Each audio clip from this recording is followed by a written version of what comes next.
So hello everyone, I am charms और आज हम पढ़ते हैं क्या, फ्लोरोसिस। तो भाई फ्लोरोसिस होता क्या है? It's a disease. Fluorosis what? Fluorosis is a disease which is caused by excessive intake of fluoride which is usually through drinking water. मतलब कि अगर हमारे शरीर में बहुत ज्यादा अमाउंट में क्या जाए, फ्लोराइड जाए, बहुत ज्यादा अमाउंट में फ्लोराइड जाने लग जाए तो उसकी वजह से जो भी क्लिनिकल फीचर्स आते हैं उन सभी को कलेक्टिवली हम लोग बोलते हैं fluorosis. And the most common pathway जिससे हमारा फ्लोराइड एक्सेस अमाउंट में हमारे बॉडी के अंदर जा सकता है वो है क्या, ड्रिंकिंग वाटर। अब वही fluorosis that is excessive intake of fluoride को पढ़ने से पहले जरा हम लोग ये पढ़ लेते हैं कि भाई फ्लोराइड का नॉर्मल रोल हमारी बॉडी में है क्या। तो वही पहला रोल है, फ्लोराइड स्ट्रेंथेन्स टीथ, मतलब कि दांतों को स्ट्रेंथ प्रोवाइड कराता है। और second, it prevents dental caries या फिर इट प्रिवेंट्स टूथ डिके, मतलब कि दांतों को सड़ने से बचाता है। कौन? Fluoride in normal amount. और कितना नॉर्मल अमाउंट होना चाहिए? तो भाई recommended fluoride amount in drinking water है 0.5 से 0.8 ppm या फिर 0.5 से 0.8 mg पर लीटर। तो भाई अब जरा ये देख लेते हैं कि फ्लोराइड का हमारे बॉडी पे अलग अलग कंसेंट्रेशन पे क्या क्या इफेक्ट्स देखने को मिलते हैं। तो भाई 0.5 ppm से अगर कम है फ्लोराइड का लेवल तो डेंटल कैरीज का रिस्क हमारा इंक्रीज हो जाता है या फिर टूथ डिके का रिस्क हमारा इंक्रीज कर जाता है। 0.5 से 0.8 ppm अगर कंसेंट्रेशन लेवल है then it is the best, it is the ideal and recommended level. अगर फ्लोराइड का लेवल या फ्लोराइड का अमाउंट भाई 1.5 ppm तक है then according to WHO it is the maximum permissible limit. अगर 1.5 ppm से ज्यादा हो रहा है देन डेंटल फ्लोरोसिस बोले तो मॉटलिंग ऑफ इनेमल शुरू हो जाएगी। 3 से 6 ppm तक अगर फ्लोराइड का कंसेंट्रेशन हमारा पहुंचता है तो स्केलेटल फ्लोरोसिस होने लगता है। और 10 ppm से ज्यादा अगर फ्लोराइड का कंसेंट्रेशन हमारा हो जाए तो क्रिपलिंग फ्लोरोसिस हो जाएगा। अब ये डेंटल फ्लोरोसिस, स्केलेटल फ्लोरोसिस या फिर क्रिपलिंग फ्लोरोसिस क्या होता है आओ जरा पढ़ लेते हैं। तो सबसे पहले अगर बात करें डेंटल फ्लोरोसिस की तो उसका मतलब हो जाता है, डेंटल बोले तो दांतों में दिक्कत हो रही है because of fluorosis, because of excess of fluoride हमारे दांतों में दिक्कत होना is known as dental fluorosis.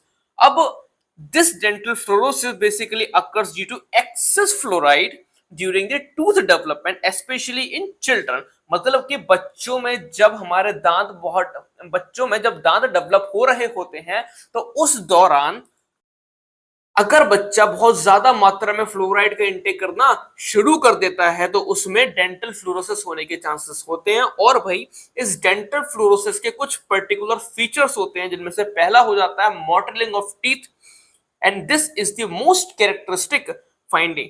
फिर चौकी व्हाइट पैचेस देखने को मिलेंगे, इनिशियली ब्राउन स्टेन्स देखने को मिलेंगे। अगर सीवियर डिजीज है इनेमल हमारा रफ देखने को मिल जाएगा। And the most commonly affected teeth जो डेंटल फ्लोरोसिस में अफेक्ट होते हैं वो है परमानेंट अपर इंसाइजर्स। अब अगर मैं बात करूं स्केलेटल फ्लोरोसिस की, so this occurs because of excess fluoride deposition in bones and ligaments. और इसके फीचर्स में आ जाता है मेरा ऑस्टियोस्क्लेरोसिस, लिगामेंट्स के calcification, poker back and this poker back is the classic feature of skeletal fluorosis. और ये क्या होता है? Stiff straight spine due to ligament calcification. इसके अलावा ज्वाइंट पेन देखने को मिल सकता है एंड ऑब्वियसली रेस्ट्रिक्टेड मूवमेंट्स में हमें देखने को मिल सकता है। अब अगर मैं बात करता हूं क्रिपलिंग फ्लोरोसिस की, so this occurs with prolonged exposure to very high. अब अगर मैं बात करता हूं क्रिपलिंग फ्लोरोसिस की, so this crippling fluorosis occurs with prolonged exposure to very high fluoride levels more than 10 ppm।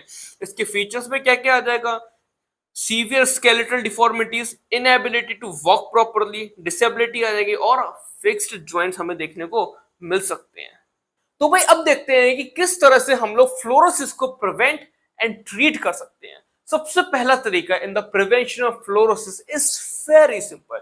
जो भी पानी पी रहे हैं उसमें अगर फ्लोराइड है तो उसे रिप्लेस कर दो एक ऐसे पानी के साथ जिसमें फ्लोराइड नहीं है।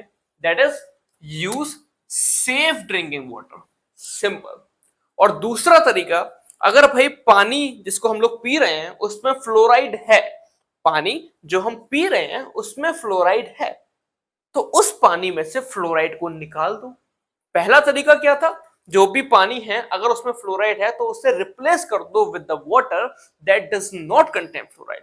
और दूसरा तरीका क्या था, अगर पानी जो हम पी रहे हैं उसमें फ्लोराइड है तो उस पानी में से फ्लोराइड को निकाल दो। पहला तरीका, फ्लोराइड वाले पानी को रिप्लेस कर दो विद सेफ वाटर, और दूसरा तरीका, फ्लोराइड वाले पानी में से फ्लोराइड को ही निकाल दो। And the best technique to do the defluoridation of drinking water is Nalgonda technique. तो भाई डीफ्लोरिडेशन ऑफ वाटर को करने के लिए best technique which is Nalgonda technique में हम क्या करते हैं, we remove fluoride by adding chemicals in sequence. सबसे पहले हम लाइम ऐड करेंगे, जो भी हमारे ड्रिंकिंग वाटर है जिसमें से हमें फ्लोराइड को रिमूव करना है उसमें सबसे पहले लाइम ऐड करेंगे, उसके बाद एलम ऐड करेंगे, फिर मिक्सिंग करेंगे, फिर फ्लोक्यूलेशन करेंगे, देन सेडिमेंटेशन करेंगे, फिर फिल्ट्रेशन करेंगे एंड फाइनली डिसइंफेक्शन करेंगे।